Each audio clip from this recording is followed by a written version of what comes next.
Hey guys, it's Penelope in London, and I just want to read a couple of things I wrote this week. And I dug into a bit of Eon, which is Carl Gustav Jung, looking at the ego and also the shadow and also the anima and the animus. So I'm doing my own inner work, and I like to write as a result.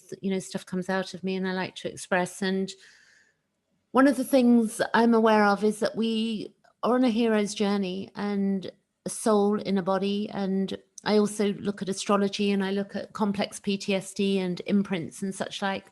And I find that, the journey is very much a journey that we take on our own. So even though we have other people around us, we have a lot of people in our head as well that play out in our day-to-day lives. And I can see that with my inner critic, which I've very much managed to get under control due to reading Pete Walker's book, Complex PTSD from Surviving to Thriving.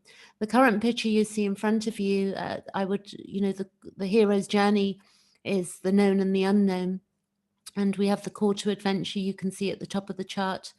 And then the supernatural and our guardians, and then the threshold, the beginning of transformation, from being very young and in going out into the world, and the helper and the mentors.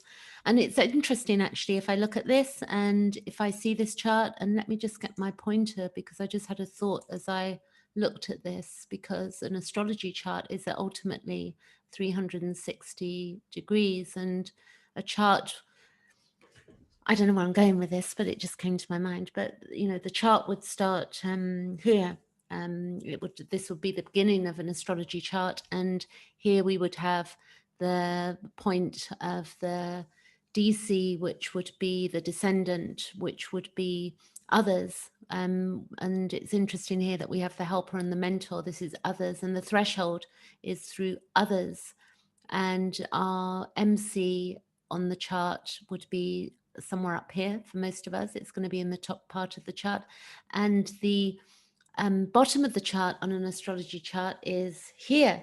It's the IC, the bottom of the chart. So when we have the fourth house generally down here, and we have the birth, and the fourth house is ruled by the sign of the moon, and it's the sign of Cancer ruled by the moon. So as we look at this, I'm glad this actually came to my mind, because when I turned on this video, I didn't know what was going to exactly come out of me, but I'm liking where this is going.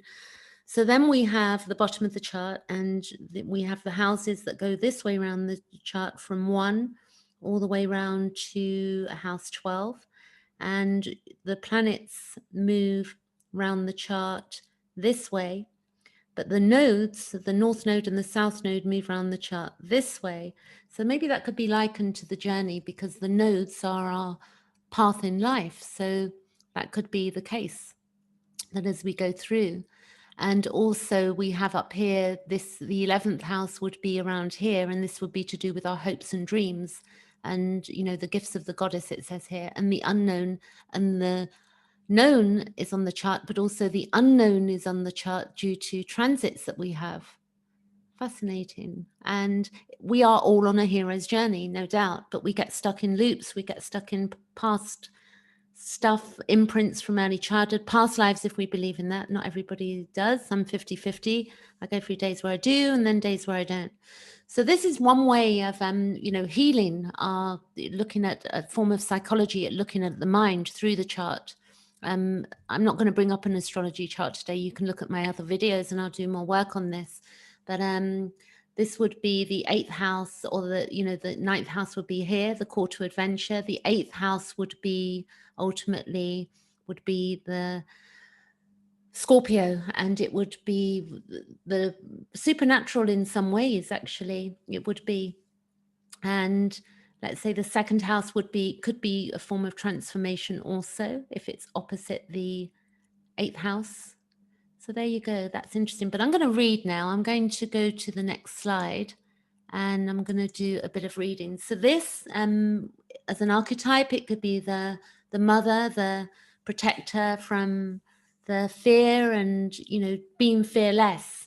And then I sort of thought, as I was reading the other day, I'll look at the shadow in a minute, but looking at the exiled child. So there's something called internal family systems, which you can Google, internal family systems.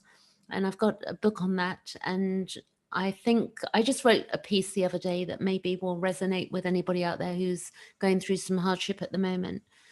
So if you were exiled as a child, meaning if you were pushed away and denied and banned, then we can heavily reject parts of ourselves, and we can completely ignore that we have an inner child that needs love and care and kindness. We also have parts such as they do say in internal family systems that we have the firefighter, the manager in our mind. We have these different people living in our head, so to speak. We have them inwardly. And these are explained well in the internal family system. And I'm sure if you Google it, you'll get more details. So as we do the shadow work to become whole, what we are doing is learning to engage with the self, with our true, unique, authentic self. And the main part of us pre-birth, in my view, the soul, the part that has consciousness pre-birth, because I do, if we're in the womb, we have consciousness at a point, and I do believe we have pre-consciousness to that, which Jung would refer that to the collective unconscious. And we have knowledge of our own magnificence and sovereignty and truth, and we have that knowledge. And when we were rejected in childhood, or even as adults, we can suffer so much pain that we, by nature, we will loop these things. And part of the looping is to keep us safe so we don't repeat something. And it would be like, as an example, if you touch a hot stove, which we all have done once, I don't know anybody who's not done that, or burnt themselves with an iron or something, or when they're doing their ironing or cooking something. And it would be like touching a hot stove, which we have all done. And once we first burn ourselves, then we know to protect ourselves and take extra care around a hot stove. So we know also when we boil a kettle or use an oven hob, the potential dangers. And we have in our unconscious an inbuilt reminder to take care naturally after that first event of being, burnt. The dilemma in dealing with our superego, so the superego is the parental voice that floored us and with disdain, and disdained us and shamed us. And if it wasn't our parents, then society, it could be at school and such like. And the superego, which is that parental authoritarian ego role, runs us. And it's, in its lower octave, it will tell us how useless and crap we are. And the voice in our heads will just keep running, looping. And a funny thought came to me the other day. If you take the word parent and you write down that word, you don't have to, but if you take the word parent and write it down and you remove the E and the N from parent, you come up with the word that's left is part. So it seems that what we're doing is we're healing parts of ourselves. And when we're healing, we can actually think that we're completely broken, and then we'll disassociate, or we'll look for love outside ourselves, or we'll, drink it or eat it or whatever we do. But if we understand that we're just dealing with parts, and when I say just dealing with parts, truly, when we begin to understand we're dealing with parts, then we can begin to deal with those parts that hurt us and begin to take them apart and begin to heal and operate in a different way. So we enact out these parts in our adult relationships. This is the issue where we have the shadow and the anima and the animus come in, because when we get into intimate relationships, we will enact these parts in our adult relations and in our own head. And we follow this dance. So we'll follow a dance that we were taught very early on. And we will follow these steps, even if those steps are harmful to us. We will just do that dance. And I liken it through abuse, that we have our antenna. It's like having our antennas stolen. We've got these beautiful, like if you look at a butterfly and they've got their own antennas, and even when they come out of the cocoon, the first thing, their beauty, they're spreading their wings and the antennas like reaching out. And when we've been through early hardship and trauma, and most of us actually, it's like we've had our antennas stolen at some point.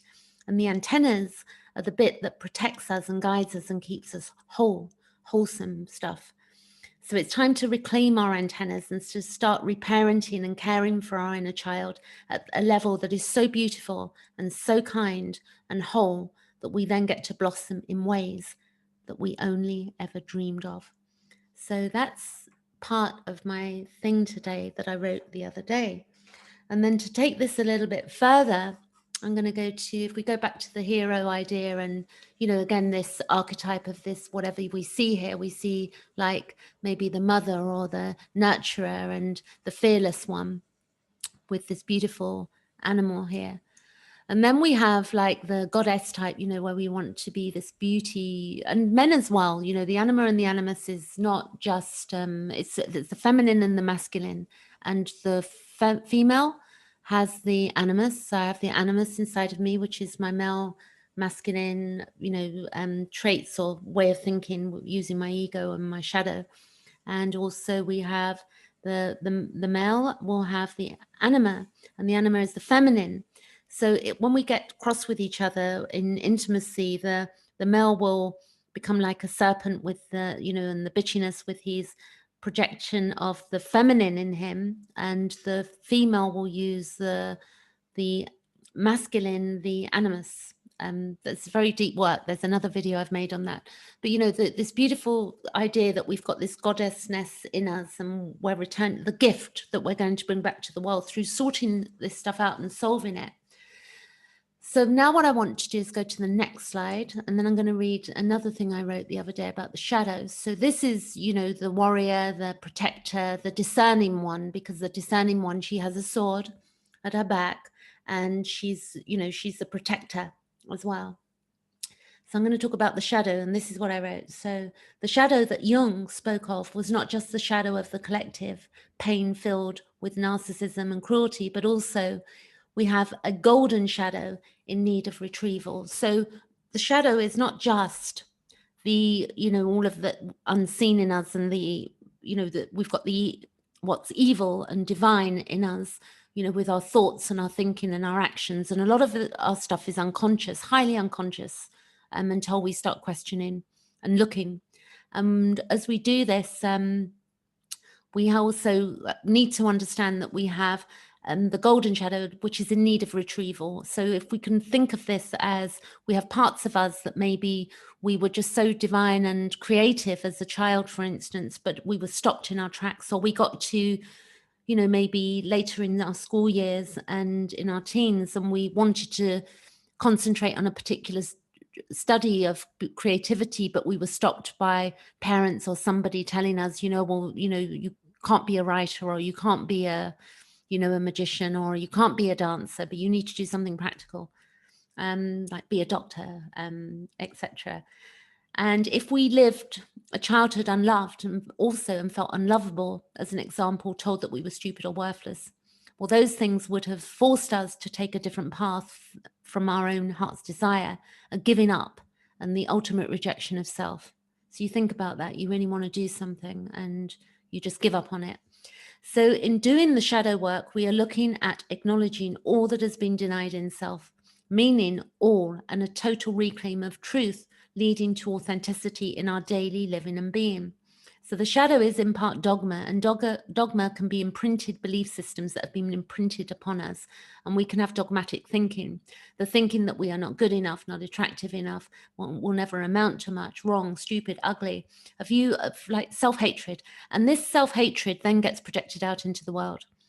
So we feel that, the inner critic, we project it out there.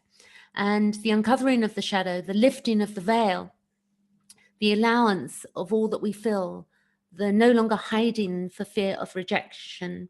And few are going to do this work in truth, because, it's hard work. And this is where disassociation is so rife in society and the world, and the pointing of fingers to one man as being all of the problem, as an example.